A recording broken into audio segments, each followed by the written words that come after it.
करके गाने लगी, राजा जी मैं तो कह दूंगी। अब बादशाह सोचने लगा कि भैया 100 से भी बात नहीं बनी। हम लोग जो बोलते हैं ना, सुजिया बैठ था कि बादशाह का मन डाला कि राजा जी मैं तो कह दूंगी, 500 देने लगा। चुप क्या करते हैं, तन्हाई में रह के भी गुनाह करते हैं। वहाँ पे अल्लाह रब्बुल इज्जत जब मुझसे सवाल करेगा, राजा जी मैं तो कह दूंगी। तो दोस्तों, किसी जमाने में एक बादशाह था। जी हाँ, एक बादशाह था। और वो जब सुबह सुबह बैतुल खला गया, और बैतुल खला में जैसे ही गया तो बैतुल खला में वो देखता है कि एक ठो बैर गिरा हुआ है। एक ठो बैर यानी किसी बच्चे के जेब से गिरा होगा वो बैर। और बैर इतना पक्का, इतना अच्छा था, यानी इतना सुजिया बैर, हम लोग जो बोलते हैं ना, सुजिया बैर था कि बादशाह का मन ललचा गया। और उसने जो है उसको धोकर खा लिया। देख सोचा कि बैतुल खला में मैं ही हूँ अकेला, कौन देख रहा है, बाकी रूह तो सबकी एक जैसी है, चाहे बादशाह हो या फकीर हो, बाकी जान तो सबकी एक जैसी है, कौन देख रहा है। उठा के उसने बैर को धो के खा लिया। उसके बाद बैतुल खला से निकला, नहाया धोया, अच्छा लिबास, शाही लिबास वगैरह पहना। और दरबार में जो है, दरबार लगता है तो दूसरे अमीर लोग, वजीर लोग, सभी लोग आते हैं। और जब महफिल जमती है तो महफिल के शुरू में क्या होता है, पहले गाना बजाना होता है, उसके बाद दूसरी बातचीत शुरू होती है।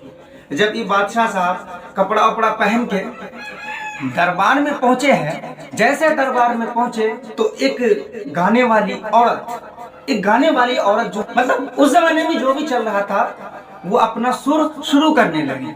उसके बाद जब बादशाह बैठे, उसके बाद उस गाने वाली औरत ने भैया जब गाना शुरू किया तो सुनिए, गाने का पहला लाइन, गाने का पहला हर्फ उस औरत ने जो निकाला मुझसे, वो ये निकाला कि राजा जी मैं तो कह दूंगी।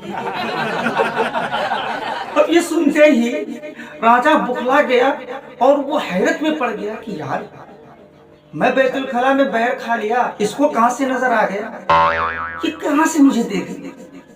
उसके बाद खुशी से जो है राजा साहब 100 जेब से निकाल के उसको इनाम दे दिया, ताकि ये जो है ये ठो बात नहीं बताए किसी। अब वो औरत सोची, बाप रे, बादशाह को इतना पसंद आया कि उसने 100 मुझे इनाम दिया। वो खुशी से और गाने लगी, राजा जी मैं तो कह दूंगी। अब बादशाह सोचने लगा कि भैया 100 से भी बात नहीं बनती लगे, नहीं मोनती।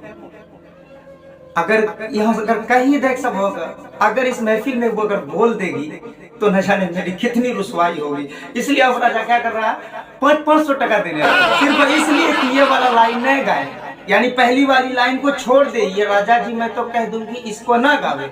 जब 500 लगा उस औरत को मिलने लगा, जब 500 उस औरत को जब मिलने लगा तो वो खुशी के मारे फूले नहीं समाई, और भी ज्यादा बादशाह की तरफ देख के, बादशाह की तरफ उंगली का इशारा कर कर के गाने लगी, राजा जी मैं तो कह दूंगी। अब आया बादशाह को गुस्सा।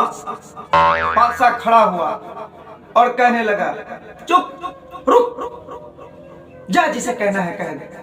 बस ये एक ही बैर तो मैंने बैतुल खला से उठाकर खाया था, अब मैं बार बार इतना पैसा दे रहा हूँ, इतना पैसा देने के बावजूद तू नहीं मान रही है, और तू कहती है कि राजा जी मैं तो कह दूंगी, जा कह दे। अब देखिए, राजा ने अपना पोल खुद ही खोल दिया, खुद से बता दिया कि मैंने बैर उठा के खाया था।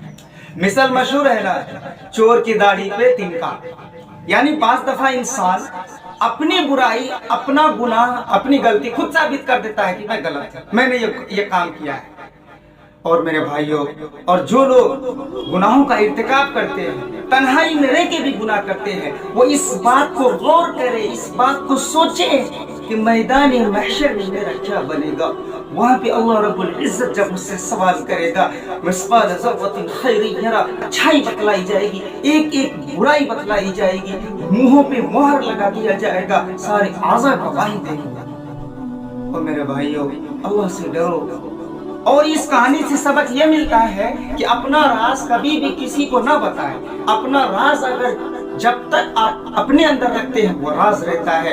याद रखिए, आज अगर आप अपनी कोई राज दूसरे को बतला रहे हैं, किसी दूसरे को बतला रहे हैं, उसका भी कोई खास दोस्त होगा। ऐसा मैं तुरा बताए बोल, अपन जानी का, लेकिन तोरो भी कोई तो खास दोस्त चुन कही अगर अपन खास दोस्त तक बता दे कि भैया के नहीं कह सो तोरा भरोसा है बोकड़ा कहती बोकड़ा, इसलिए एक कान से दो कान, दो कान से तीन कान हो जाता है। और इंसान को ऐसा काम बिल्कुल नहीं करना चाहिए जिससे ये डर हो कि अगर दूसरों को पता चल जाएगा तो मेरी जिल्लत होगी, मेरी रुसवाई होगी। इसलिए आप हजरात कोई भी काम करें बिल्कुल छुप कर ना करें, अपने राज को राज रहने दें और कोई ऐसी गुनाह ना करे, क्योंकि अल्लाह रब्बुल इज्जत के हमें जवाब